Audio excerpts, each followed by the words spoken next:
범죄의 끝판왕이 다크웹인 것이고, 그래서 많은 범죄자들이 모이잖아요. 그렇다 보니까 인간으로서는 할 수 없는 혹은 상상할 수 없는 범죄도 다크웹에서 일어나는 이유가 바로 그런 겁니다. 그래서 아동 포르노라든가 불법 무기, 마약이라든가 총기 혹은 인신매매까지 혹은 청부살인, 나는 추적이 안 될 수 있어 라는 자신감이 있기 때문에 서비스가 되는 거죠.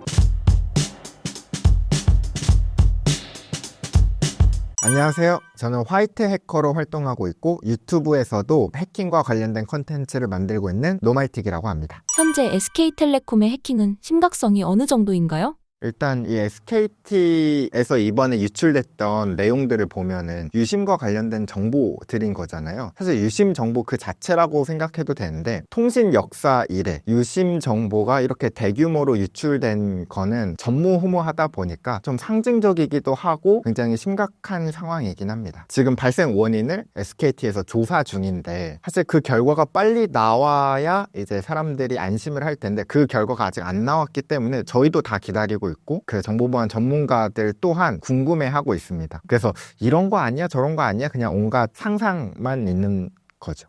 유심 일부 정보 유출이라는 표현에 대해서 어떻게 생각하시나요? 저는 그 기사를 정확히 기억하는 게 그게 아마 22일이었던 것 같아요. 그날 이제 제가 라이브를 하거든요, 원래. 그래서 제가 이제 해킹 관련된 이슈를 다루는데 라이브에서 22일 한 오후 3시인가? 그쯤에 뭔가 기사가 떴어요. 그래서 이걸로 라이브를 바꿔야 되나? 생각을 해가지고 저도 살짝 찾아봤는데, 그때 정확히 워딩이 유심 관련 일부 정보가 이제 유출된 정황이다. 그래서 저는 유심과 관련된 정보고 일부 정보고, 그래서 저는 그렇게 처음에는 그렇게 생각을 했죠. 이제 유심과 관련돼서 뭐 이름, 뭐 전화번호, 혹은 뭐 이제 통신, 뭐 과금제, 그 요금제 있잖아요. 뭐 그런 정보겠거니라고 생각을 했는데, 이제 나중에 알고 보니까 뭐 유심 정보 그 자체였다라는 거 보고서는 일부러 이렇게 얘기했나? 라는 생각이 조금 들더라고요. 이번 사태에 대한 SK텔레콤의 대응은 어떻게 생각하시나요? 대응이 사실 너무 조금 실망스럽기는 합니다. 물론 이 해킹 사고가 터진 거에서도 사람들이 그만큼 좀 심각한 일이긴 하지만, 지금처럼 사람들이 화난 이유는 SK 대응이 조금 미흡했다라고 봅니다. 사실 그 대응 관련해서 조금 더 제가 전반적으로 이야기를 좀 드리면은, 처음에는 이제 유심 관련된 정보가 유출됐습니다 라고 이제 슬며시 이야기를 했는데, 그 다음에 이제 사람들이 혹시 어디에서 털린 거지? 근데 SKT의 공식 입장은 없었잖아요. 근데 이제 들려오는 소문으로 기사에서는 HSS가 털렸다. 그러면은 유심 정보, 뭐 IMEI라든가 뭐 IMSI라든가 이런 유심 정보들이 유출됐다라는 이야기가 나오니까 사람들이 이제 물어보잖아요. 이거 진짜인가요? 라고 물어보는데 SKT에서는 조사 중입니다. 혹은 이제 답변이 없고 묵묵부답이니까 사람들끼리 이제 그냥 상상이 계속 커지는 거죠. 그 와중에 삼성에서는 임직원들 유심 교체하라 라는 이런 기사도 뜨고, 그러니까 사람들이 그러면 나도 바꿔야 되는 건가? 이제 막 불안해지기 시작하니까 SKT에서 또 이제 이것도 좀 미스라고 생각을 하는데, 갑자기 느닷없이 유심 교체를 해주겠다. 그러니까 이제 사람들은 이거 진짜 큰일 났구나, 유심을 빨리 바꿔야 되겠구나 하고 이제 그 오픈런 사태가 일어난 거죠. 근데 당연히 뭐 준비도 되지 않은 상태로 그냥 뱉어낸 대응이다 라고 생각을 하는데, 전체적인 대응을 조금 보면은 해킹 사고가 일어나고 나서 그 대응 프로세스라든가 매뉴얼 들 있잖아요. 해킹 사고가 일어나면 뭐 어떤 내용을 고객들에게 문자로 주고, 뭐 이런 정보가 유출됐을 때는 뭐 어떻게 대응을 하겠다, 이런 가이드들이 프로세스가 없는 듯한 느낌이 들었어요. 살짝 이제 사람들의 반응을 보면서 이거 해줄게 저거 해줄게 했는데, 예를 들어서 유심 교체, 그냥 사람들이 막 들고 일어날 것 같으니까 유심 교체해줄게. 근데 유심이 있던 상황도 아니었잖아요. 그러니까 일단 뱉어보고, 혹은 뭐 유심보호 서비스 해줄게 했는데 대기만 또 하루가 넘고, 그러니까 유심보호 서비스 하겠다라고 하면 신청자들이 몰릴 거를 사실 충분히 예상을 할 수 있었어야 되는데, 그냥 일단 급하게 막고 있는 느낌을 보니까 해킹이 일어났을 때의 대응이라든가 이런 것들을 생각해보지 않고 뭐 고려를 하지 않았구나, 이런 생각이 조금 듭니다. 그래서 이제 대응이 조금 아쉬웠다, 실망스러웠다. 그리고 고객들이 화난 부분들도 사실 그런 점이죠. 네.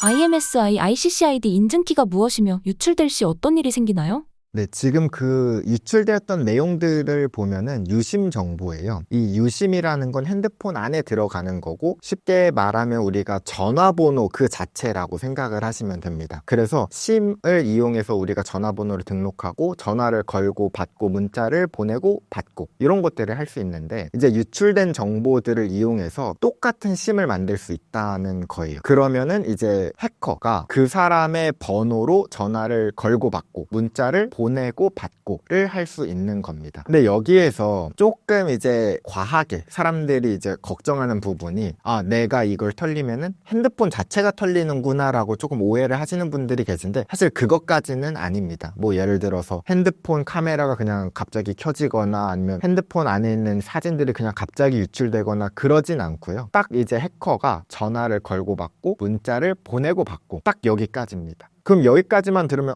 사실 그렇게 심각한 건 아닌데 라고 생각을 할 수 있지만, 이게 그래도 무시할 수 있는 수준은 아닙니다. 왜냐하면 우리가 휴대전화 인증이 아마 많이들 보셨을 거예요. 요새는 이 휴대전화 인증이 굉장히 알게 모르게 점점 많아지고 있고, 그리고 어떤 곳은 아이디랑 비밀번호 없이 그냥 휴대전화 인증으로만 로그인하는 기능들도 있을 정도로 최근에는 우리가 그 휴대전화 인증에 굉장히 많이 의존하고 있거든요. 근데 이제 그런 부분을 우회할 수 있다. 그러면은 지금 우리가 이 휴대전화 인증으로 쌓아왔던 이 보안 체계가 무너질 수 있으니까 생각보다 여파가 클 수 있다라는 거죠. 전화를 중간에 가로채거나 인출 등도 가능해지나요? 사실 인출은 조금 어렵긴 해요. 그러니까 우리가 쓰고 있는 돈 있잖아요. 현물 돈은 금융권에서 다루고 있는 거고, 이 금융권은 정보보안법이 굉장히 또 빡세요. 그러다 보니까 그 휴대전화 인증만 가지고는 쉽진 않습니다. HSS 서버 경로가 무엇인가요? HSS라고 하면은 통신 인프라 중에서 가장 핵심 중에 하나, 그러니까 이제 인터넷망에 공개되어 있는 게 아니라 그 SKT 통신망에 가장 깊숙한 곳에 들어있는 것인데, 어떻게 거기에서 정보가 나갈 수 있었을까? 사람들이 이제 거기에서 의문이 드는 거죠. 거기에 어떻게 악성 코드가 있는 거지? 그리고 SKT는 그걸 지금 조사 중인 거고요. 이제 저희들도 궁금합니다. 네.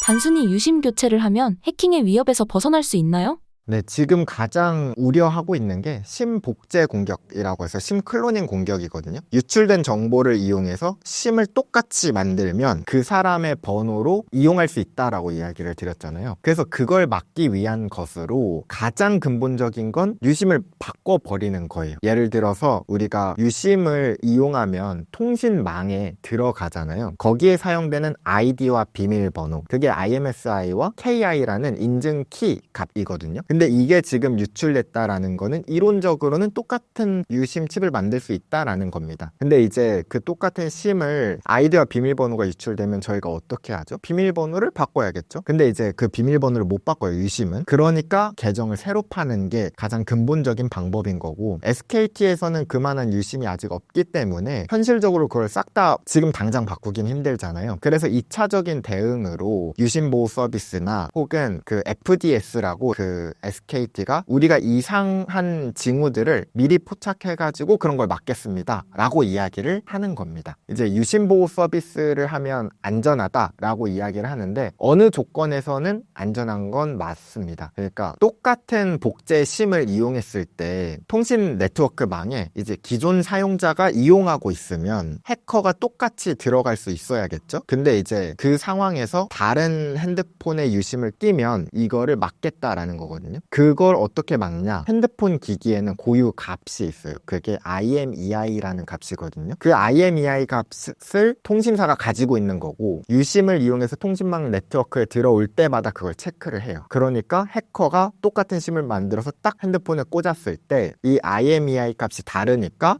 너는 해커구나, 막는 거죠. 근데 이렇게 따지면은 막을 수 있는 건 사실이에요. 근데 이제 가정인 거죠. 만약에 IMEI 값이 유출이 되었다면 해커가 그 IMEI 값을 조작한 기기를 준비할 수 있겠죠. 그러면 그걸 가지고 심클로닝 공격이 이론적으로는 가능한 겁니다. 근데 이제 많은 분들이 그거는 공격 가능성이 너무 떨어지잖아. 맞아요. 공격 가능성이 엄청 낮아요. 심클로닝 공격이 가능성이 매우 낮은 건 맞다. 하지만 가능성이 낮다라고 이야기를 하면 일단 대형 통신사에서 HSS 그 통신 핵심 인프라에서 정보가 유출됐다는 가능성도 낮고, 했거든요. 그러니까 사실 가능성으로 따지자면 일단 말이 안 되는 일이 일어났기 때문에 우리는 그것도 염두해 두고 있어야 된다. 가장 SKT가 했어야 되는 대응은 저는 그거라고 봅니다. 지금 말이 나오고 있는 유심 포맷, 유심 교체는 필수적인 거예요. 이건 무조건 해야 되는 건데 그걸 지금 당장 할 수 없으니까 유심 보호 서비스나 FDS로 우리가 막고 있겠습니다. 혹여나 2차 피해가 나면 우리가 100% 보장을 해드리겠습니다. 그러니까 우리 믿고 기다려 주시고 순차적으로 교체나 포맷을 진행하겠습니다. 이게 저는 올바른 대응이다라고 생각을 합니다.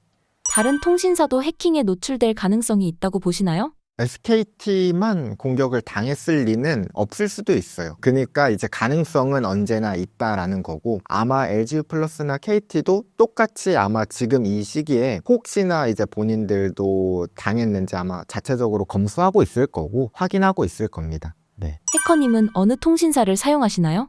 저는 KT 사용합니다. 사실 뭐 KT가 제가 뭐 보안적으로 마음에 들어서 쓰기보다는 그냥 어렸을 때부터 쓰고 있었던 거고 요새 많은 분들이 SKT 이번 사건으로 다른 데 가야겠다 막 하면서 이야기 나오고 있잖아요. 사실 지금 SKT 이용자가 많은 이유가 혹시 기억나시는지 모르겠지만 2023년에는 LG유플러스에서 유심 정보가 유출이 됐었어요. 그 당시에 많이 나갔고 2024년도에는 KT에서 해킹 이슈가 또 있었어요. 그래서 KT 못 믿었다 이래서 지금 아마 SKT가 굉장히 많은데 아마 SKT가 마음에 안 들어서 이제 나가시면 저희는 어차피 선택지가 없잖아요. 다시 돌아오게 되겠죠. 네.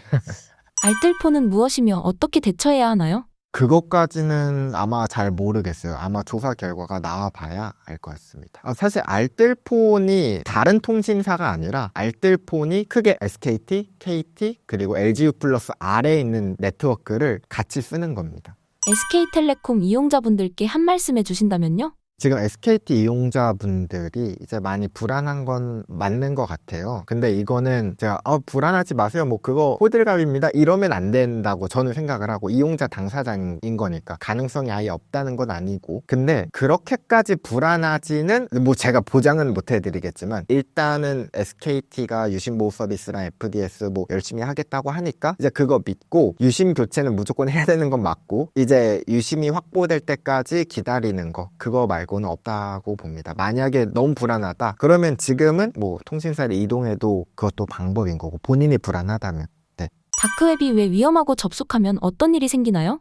이것도 또 오해긴 한데 다크웹이라고 해서 이게 앞에 다크라고 붙었잖아요. 이 다크가 나쁜 의미로 지금 보이는데 원래 다크웹을 우리가 정의로 하자면 일반 인터넷 브라우저 뭐 크롬이라든가 이런 사파리라든가 이런 브라우저로 접속하지 못하는 곳을 우리가 다크웹이라고 이름을 붙여요. 그럼 그런 곳이 어디냐? 대표적인 게 토르 네트워크라는 게 있습니다. 이 토르 네트워크는 토르 브라우저를 이용해야 들어갈 수 있는 네트워크거든요.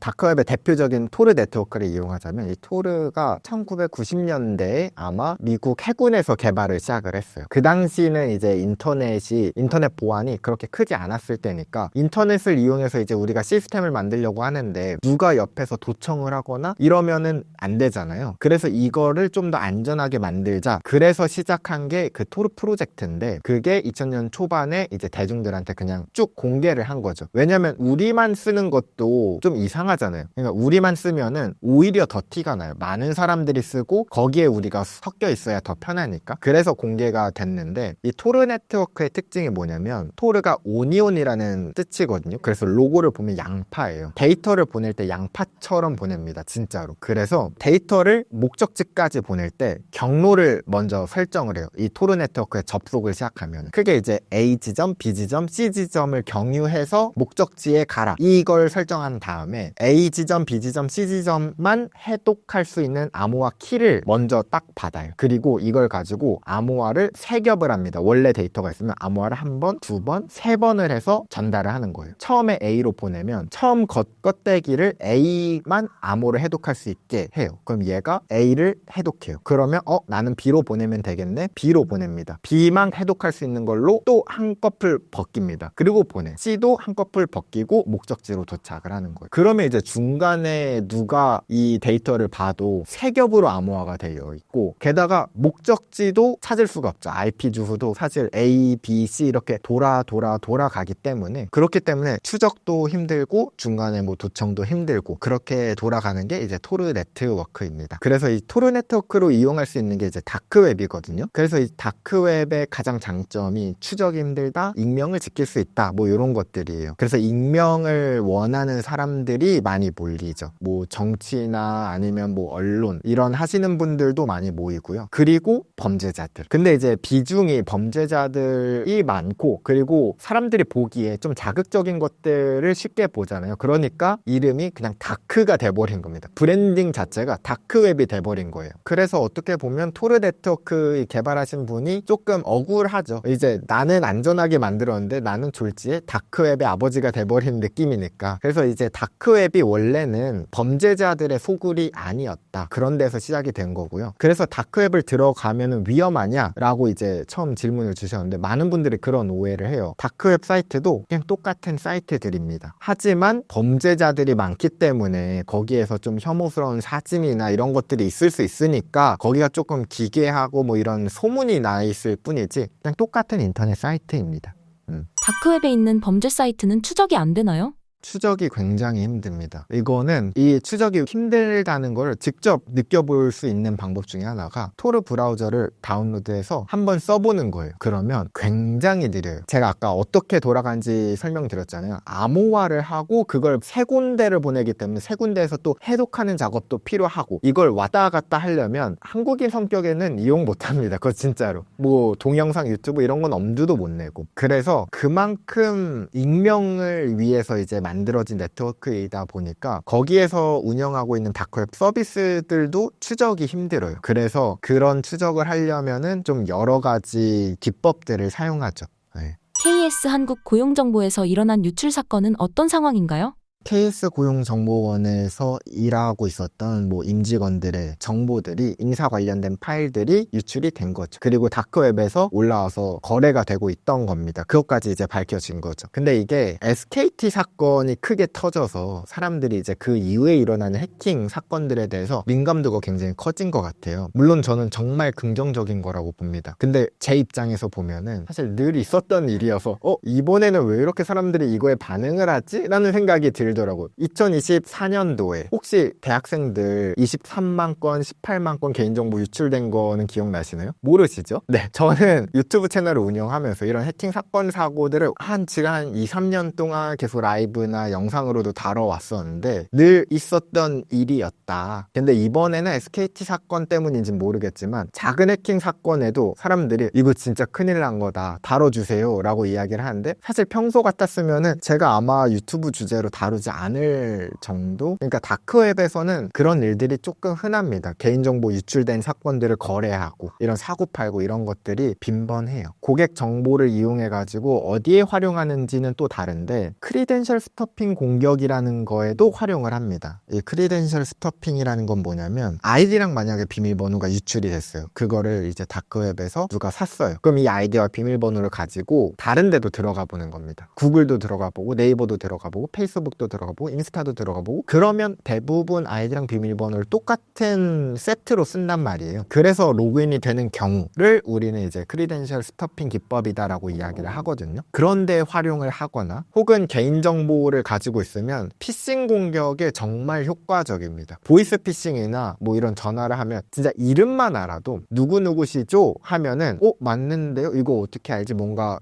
바로 이제 넘어가거든요. 근데 만약에 이름과 주소까지 알아, 그러면 더 신뢰도 상승, 뭐 이런 식으로 피싱에 좀 더 특화가 되어 있는 것 같습니다. 피싱 공격도 있고, 광고 업체 분들 있잖아요. 그런 분들도 개인정보 이 DB를 원하시는 곳들이 많습니다. 문자 날리거나 그래서 뭐 광고 하시는 분들, 그런 곳에서 이런 DB를 원하시는 곳도 있더라고요. 정식적인 건 아닌 것 같은데 제가 예전에 그런 연락도 받았거든요. 무슨 업체인지 모르겠어요. 근데 고객 DB가 굉장히 중요한 업체였나 봐요.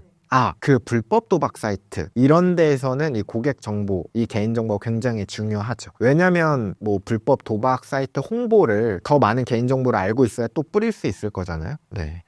다크웹에서는 어떤 물건까지 거래되고 있나요? 신분증이랑 뭐 개인정보 이런 것들은 뭐 비일비재하긴 합니다. 근데 그렇다고 해서 중요하지 않은 건 아니에요. 이런 건 굉장히 심각한 일이긴 한데, 다크웹이 이제 익명인 거잖아요. 저는 완전 익명은 저는 파멸을 낳는다라고 생각을 해요. 제가 이제 해킹 사건을 다루고 그 다음에 이제 익명과 관련된 뭐 역사라든가 이런 것들을 보면 항상 그 끝은 좋지 않더라고요. 어디에서 시작을 하든. 그 이유가 뭘까 생각을 해봤을 때, 사람은 어떻게 보면 사회적인 동물이잖아요. 얼굴을 딱 공개하고 이제 서로 만나고 예의를 차리고 이런 이유가 상대방을 위한 게 아니라 사실 자신을 위한 거잖아요. 내가 이 사회에서 버림받지 않기 위해서. 근데 익명은 나에 대한 신분이 없고 내 정보가 없다 보니까 예의를 차릴 이유가 없는 거예요, 굳이. 그래서 익명이 좋다, 뭐 이제 편하게 사용을 하다 보면은 점차 이제 본성들이 나옵니다. 그래서 그 익명의 끝판왕이 다크웹인 것이고, 그래서 많은 범죄자들이 모이잖아요. 그렇다 보니까 인간으로서는 할 수 없는 혹은 상상할 수 없는 범죄도 다크웹에서 일어나는 이유가 바로 그런 겁니다. 그래서 뭐 아동 포르노라든가 뭐 불법 무기, 뭐 마약이라든가 혹은 총기 혹은 인신매매까지 혹은 청부살인 이런 것도 다크웹은 이제 나는 추적이 안 될 수 있어 라는 자신감이 있기 때문에 그런 데서 이제 서비스가 되는 거죠.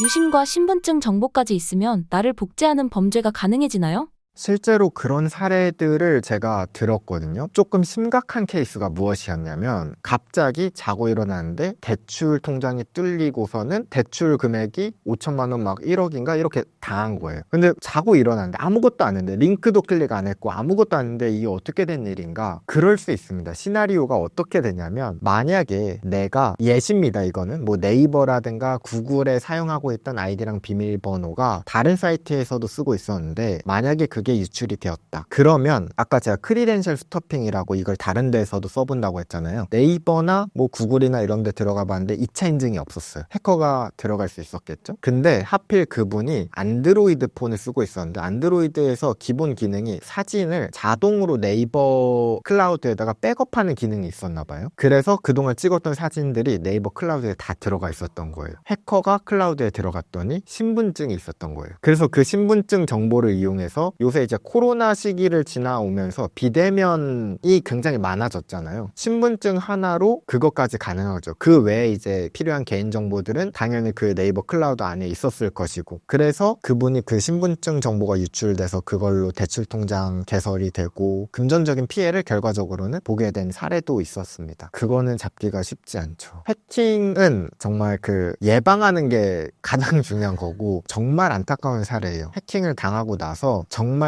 저의 피 같은 돈이에요. 이거 다시 찾고 싶어요. 근데 저는 가능성이 낮으니까 그거에 집착을 하면 오히려 더 다른 해킹에 당할 수 있거든요. 다른 사기에 당할 수 있어요. 정말 악질 중에 하나가, 어떤 분이 저한테 연락을 해주셨는데, 제가 지금 이런 금전적인 손실이 있어서 이 해커를 다시 찾아내서 이 돈을 받아야 됩니다. 그래서 제가 인터넷 뒤지다 보니까 해커라는 사람을 만났대요. 그래서 이 해커가 자기한테 돈을 주면은 해킹을 해주겠다. 그래서 뭐 얼마를 주면은 자기가 해킹을 해주겠다라는 거예요. 이런 데에도 쉽게 당할 수 있는 거죠. 사실 저는 돈을 받았다고 해서 그 해커를 해킹할 수 있다, 저는 거의 불가능하다고 봅니다. 근데 이제 그런 사기라든가 혹은 내가 뭐 다시 범죄자가 와서 내가 생각해보니까 돈을 줄게, 좀만 돈 더 줘봐, 뭐 이렇게 더 당할 수 있다거나. 그래서 저는 해킹 피해를 당했으면 그건 사실 포기하는 게 훨씬 더 2차 피해를 막을 수가 있습니다. 네.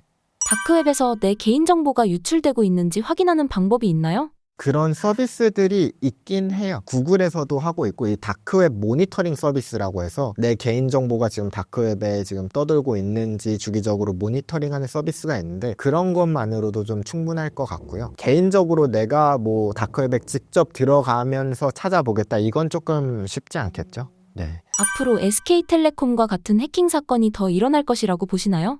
사실 저는 더 많아질 것이다 라고 생각을 합니다. 왜냐면은 특히 우리나라 같은 경우는 일단 지금 개발을 열심히 해온 시기인 거잖아요. 근데 보안은 사실 돈을 쓸 이유가 없거든요. 회사 입장에서 보면은 똑같은 돈을 써도 개발이나 뭐 마케팅이든 여기에는 실적이 눈에 보입니다. 근데 보안에 내가 1억을 썼다고 해도 아무 일이 일어나지 않는 게 보안이잖아요. 그러니까 만약에 내가 2022년에 1억을 썼어요. 그럼 2023년에 2억을 쓸 수 있을까요? 쓸까요? 못 씁니다. 이렇게 했는데도 괜찮은데 오히려 좀 더 줄일 수도 있나? 근데 이게 당연한 생각인 거죠. 그 돈 쓰는 사람 입장에서 보면 보안이 눈에 보이지 않는다라는 게 잘 모르니까 실적이라는 게 없잖아요. 어떤 분이 일하면서 최대 실적이 뭡니까? 이렇게 말해도 말할 수 있는 게 없어요.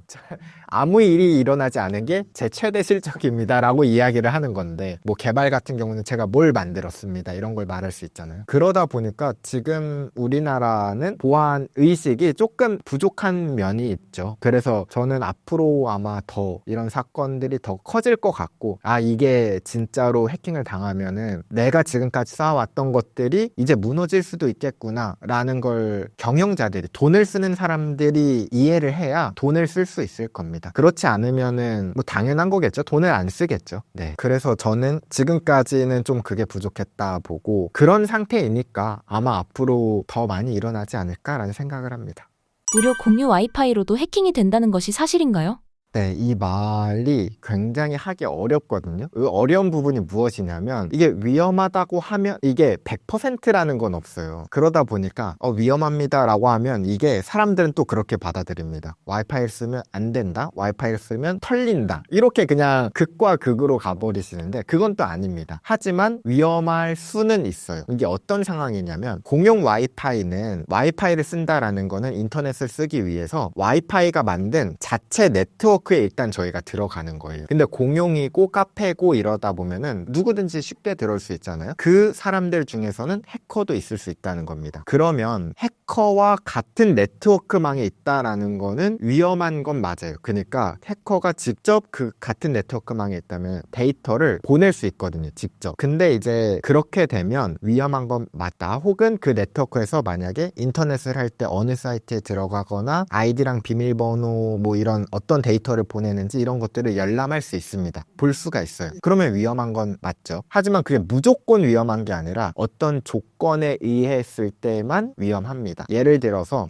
내가 기기를 쓰고 있는데 그 기기에 업데이트를 잘 안 해놨어요. 근데 그 기기에서 예전에 발생한 취약점이 있었습니다. 근데 안 하고 냅두고 있었던 거죠. 그럼 해커는 거기서 바로 해킹을 할 수 있습니다. 제가 라이브에서 한번 아이폰 버전 18.4 아래인 사람, 아마 지금 이 영상 보시는 분들도 지금 영상 끊고 확인해 보시면 18.4가 아니신 분들도 계실 거예요. 근데 최근에 3월에 업데이트가 나왔어요. 보안 패치라고, 긴급입니다, 빨리 패치하세요 라고 했는데, 그때 이제 발견됐던 취약점이 최근에 이제 공개가 됐거든요. 사실 무엇 때문에 패치가 됐는지. 근데 어마무시한 취약점이었습니다. 제로 클릭 RC라고 해가지고 그냥 핸드폰을 켜고만 있어도 해킹을 할 수 있는 그런 취약점이었던 거예요. 근데 이제 많은 분들이 아마 안 하셨을 거예요. 그래서 그런 상황이면 해킹을 당할 수 있는 거고, 혹은 이제 저희가 카페에서 인터넷을 쓰잖아요. 그때 조심하셔야 되는 건, 주소창에 보면 맨 앞에 HTTP가 있고 HTTPS가 있거든요. 근데 HTTPS는 S가 시큐어가 붙은 거예요. 그러니까 조금 암호화를 해서 데이터를 주고받기 때문에 안전한 거고요. 해커가 열람해도 열람할 수가 없지만 HTTP 통신은 진짜 그대로 다 보입니다. 그래서 만약에 내가 카페에서 와이파이를 쓸 거다 그러면 인터넷 주소창을 먼저 잘 보셔야 돼요. 카페나 이런 공용 와이파이에서는 HTTP 통신을 가급적이면은 사용하지 않는 게 좋고요. HTTP인 곳을 써야 된다. 그럼 뭐 개인적으로 VPN을 쓰던가 뭐 이런 조치를 좀 하셔야 됩니다. 그렇지 않으면 내가 로그인하고 있고 그리고 아이디랑 비밀번호가 그 같은 네트워크망에 있는 해커가 쉽게 볼 수 있어요. 아이폰과 안드로이드 중 보안이 더 취약한 건 무엇인가요? 가장 많이 받는 질문이고 사람들이 가장 많이 궁금해하는 내용인데, 아이폰은 애플 거고 안드로이드는 구글 거예요. 근데 이제 애플과 구글 사실 둘 다 빅테크잖아요. 그러니까 둘 다 안전하지 않게 운영하진 않겠죠. 그 말은 둘 다 각자 나름 보안에 열심히 최선인 겁니다. 근데 두 가지가 입장이 다른 거예요. 그래서 제가 이 사람의 손을 들어주거나 이 사람의 손을 들어주긴 좀 힘든데, 그럼 이 둘의 스타일이 좀 어떻게 다르냐? 안드로이드 같은 경우는 오픈소스 정책, 그러니까 문을 다 열어두는 정책입니다. 그래서 우리가 안드로이드에서 실행하고 있는 운영체제의 소스코드를 원한다면 열람을 할 수가 있어요. 그렇다는 말은 해커들도 쉽게 열람을 할 수가 있죠. 그럼 취약점을 더 빨리 찾을 수 있는 거고 그 취약점으로 해킹을 할 수 있는 겁니다. 하지만 해커가 쉽게 찾을 수 있다는 말은 보안 전문가들도 쉽게 찾을 수 있다는 거죠. 그러니까 보안 전문가들이 취약점을 찾아서 빨리 이거 패치해야 돼요 하면서 취약점들을 계속 막는 겁니다. 그런데 아이폰, 애플 같은 정책은 애플은 비공개 폐쇄 정책을 많이 펼쳐요. 소스 코드도 공개를 안 하고 그리고 개발자도 이 아이폰에서 할 수 있는 권한을 다 빼버립니다. 그래서 이제 악성 코드를 만들어야 되는데 악성 코드를 만들기가 쉽지 않아요. 악성 앱을 만드는 것 자체가. 왜냐면 애플에서 인증한, 애플에서 서명을 한 앱만 실행되게 만들어 놨거든요. 아이폰 자체를. 그렇다 보니까 악성 코드를 만들어서 뿌리기도 쉽지 않고 근데 해커가 뿌리기 쉽지 않잖아요. 똑같이 이건 다 평등합니다. 개발자도 개발하기가 쉽지 않아요. 그래서 아이폰에는 백신이 없습니다. 안드로이드 같은 경우는 백신 앱이 굉장히 많은데 아이폰 같은 경우는 백신 앱이 그렇게 많지 않아요. 그리고 그렇게 강력한 백신이 없는 이유가 그 정책 차이입니다. 백신을 우리가 좋은 애라고 이야기를 하지만 사실 운영체제 입장에서 보면 백신이나 악성 코드랑 똑같아요. 원래 기능적으로는 똑같습니다. 사실 우리 편이니까 백신이라고 보지만 해커 입장에서는 백신이 악성 코드겠죠? 그런 것처럼 이제 악성 코드가 돌아가려면 혹은 백신이 돌아가려면 백신도 똑같이 이 핸드폰에서 어떤 앱이 실행 중인지 확인을 해야 되고 그리고 이곳저곳 돌아다니면서 악성 코드가 있는지 막 다 찾아봐야 되잖아요. 근데 이런 행위는 악성 코드도 사실 똑같아요. 이곳저곳 돌아다니면서 중요한 거 있나 확인하는 거랑 그러니까 이제 그 권한을 애플은 아예 그냥 허락하지 않겠다. 그냥 우리 믿어. 이런 정책입니다. 그래서 애플은 취약점이 잘 나오지 않아요. 대신 만약에 해커가 취약점을 찾았다. 그러면 다른 정보 전문가들도 취약점을 찾기가 쉽지 않잖아요. 그러다 보니까 해커가 만약에 취약점을 찾았으면 혼자만 계속 악용하고 있을 그러니까 이게 패치가 수정될 가능성이 또 떨어지는 거죠. 그러니까 이게 장단점이 있는 건데 각자의 이제 보안 관점이 다른 겁니다.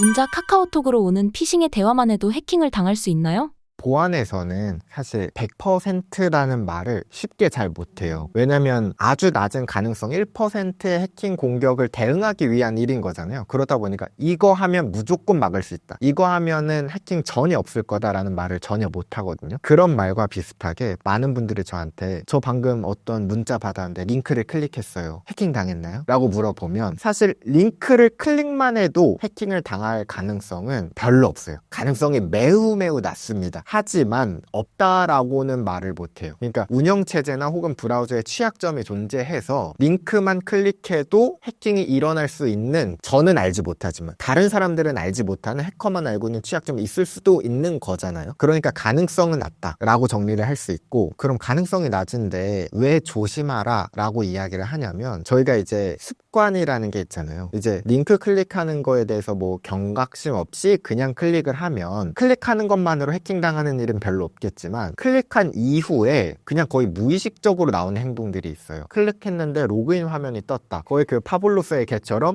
아이디랑 비밀번호 일단 입력하고 봐. 이게 뭔진 모르겠는데 그냥 로그인을 하고 생각을 합니다. 나도 모르게. 그래서 피해 입으신 분들 이제 이야기를 들어보면은 제가 왜 그랬는지 모르겠어요. 그냥 링크 클릭했는데 아이디랑 비밀번호 쓰고 아차 했습니다. 이 말이 굉장히 많거든요. 왜냐면 그냥 로그인 페이지만 보면은 진짜 이제 조금 경각심이 없으면 그냥 로그인하고 생각이 드는 경우가 많아요. 혹은 링크를 클릭했는데 앱이 다운로드가 됐어요. 근데 그거를 아무 생각 없이 클릭해서 실행하는 경우가 있습니다. 그런 경우가 이제 위험한 거죠.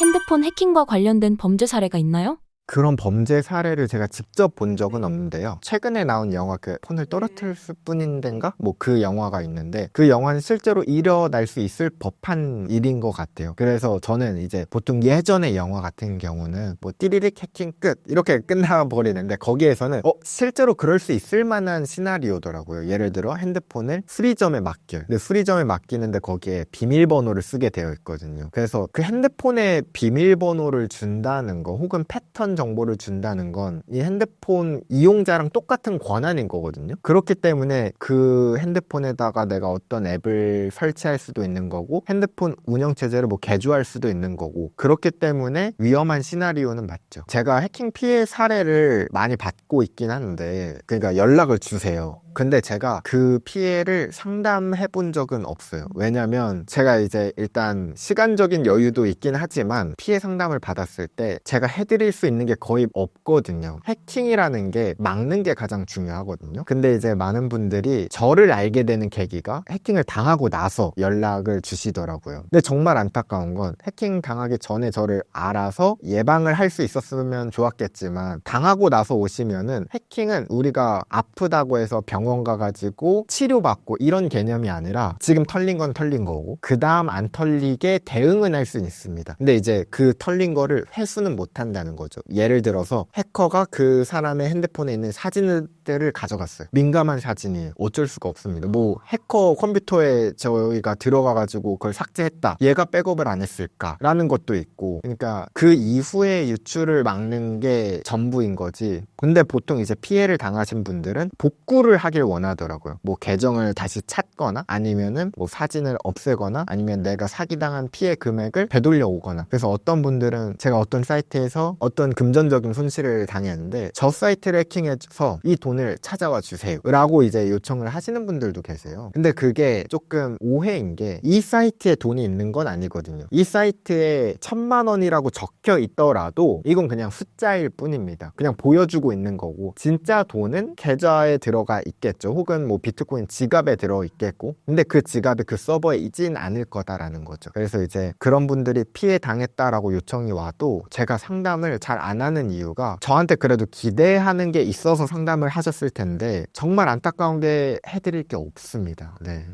유심 해킹 탈취를 막기 위해서 일반인이 할 수 있는 건 무엇인가요? 일단 유심 정보를 보호하기 위해서 우리가 해야 될 건 사실 없습니다. 이거는 통신사에서 해야 되는 거고요. 유심 정보는 통신사에서 관리하고 있는 거기 때문에 저희가 그럼 조심해야 되는 부분은 무엇이냐면 그건 있을 것 같아요. 핸드폰 물리적인 관리. 만약에 해커가 핸드폰을 물리적으로 탈취했어요. 그럼 사실 방법이 없거든요. 혹은 탈취를 해서 그 안에 있는 유심을 뺐어요. 그리고 그걸 리더기에 넣어서 복사를 해가면 사실 그거는 방법이 없잖아요. 그래서 핸드폰의 물리적인 관리랑 그 다음에 이건 굉장히 말씀드리기 조심스러운 게 유심 핀 번호가 있거든요. 근데 이제 제가 그거를 다른 곳에서 이야기를 했는데 유심 핀 번호가 있다고? 나도 해야지 하고 걸었다가 그걸 잘못 설정하셔가지고 유심 핀 번호가 뭐냐면 유심을 넣고 개통 그러니까 통신망에 들어갈 때 비밀번호를 쓰게 되는 거예요. 그러니까 재부팅을 하거나 업데이트를 하면은 핸드폰이 껐다 켜지잖아요. 그때 이 심을 읽을 때 이 심의 비밀번호를 입력해야 들어갈 수 있어요. 근데 이거 설정하다가 비밀번호 까먹었다. 그러면 전화가 안 되는 거예요. 문자도 안 오는 거예요. 그러면 통신사 가셔야 됩니다. 그래서 핀 번호를 걸면 어떤 걸 막을 수 있냐? 지금 이 SKT 유심 이걸 막을 수 있냐? 그건 아닙니다. 유심 핀 번호를 걸면 보호할 수 있는 게 무엇이냐면 해커가 핸드폰을 몰래 유심을 뺐어요. 그래가지고 리더기를 이용해서 복사를 하려고 해요. 그걸 막을 수 있습니다. 복사를 하려고 리더기로 이 심 정보를 읽으려고 하는 순간 읽을 때는 비밀번호가 필요하기 때문에 그걸 막을 수 있다는 거지 지금 SKT 사건하고는 사실 좀 무관합니다. 그 외에는 이제 통신사에서 해야 되는 거죠. 신사임당 구독자분들께 한 말씀 해주신다면요? 많은 분들이 이제 해킹을 어떻게 막을 수 있습니까? 그러면 저희가 뭘 조심해야 되나요? 라고 질문을 주시면 제가 답변 루틴이 있어요. 그 답변을 하면 또 뻔한 이야기 하네 라고 이야기를 해요. 사람들이 이제 진짜 스페셜한 꿀팁이 있을 거라고 생각을 하는데 혹은 이 프로그램 쓰면 이 백신을 쓰면은 무조건 난 해킹 안 당해 이런 것들을 기대하시겠지만 그런 게 있었으면 해킹이라는 게 없었겠죠 이미. 그래서 가장 우리가 조심해야 되는 거는 진짜 기본적인 겁니다. 첫 번째 2차 인증, 두 번째 링크 클릭 조심하는 거. 링크를 클릭했을 때 로그인 페이지가 뜬다. 로그인을 할 때는 한번 내가 왜 해야 되는지 이거를 좀 경각심을 가졌으면 좋겠고 인터넷에 돌아다니는 파일을 아무 아무거나 출처가 불분명한 곳에서 다운로드 받고 실행시키는 거, 사실 이거만큼 위험한 게 없습니다. 그래서 보통 이런 것들을 불법 프로그램을 찾을 때 많이 일어나거든요. 유료 버전 쓰기 싫어서 이제 무료 버전 찾다 보면 해킹을 거의 99% 당합니다. 그래서 조금 무료 버전 탐나긴 하겠지만 그래도 그런 거는 정말 사용하시면 안 되고요. 그리고 기본적인 것들 중에 하나가 업데이트 중에서도 이제 서비스 하는 입장에서 보안 업데이트라고 이름을 붙여서 내는 업데이트가 있어요. 이 보안 업데이트는 보안적인 결함이 발생했고 이 보안적인 결함을 없애는 패치이기 때문에 다른 업데이트는 놓쳐도 그래도 상관없지만 보안 업데이트는 꼭 하셔야 됩니다. 무조건. 보안 업데이트를 안 했으면 그 과실이 제 잘못인데 했으면 해킹 피해의 책임이 서비스잖아요. 서비스 하시는 분들이니까 우리는 업데이트가 나올 때마다 꼬박꼬박 하는 것, 그것만 지켜도 사실 해킹 당할 가능성이 굉장히 낮아집니다.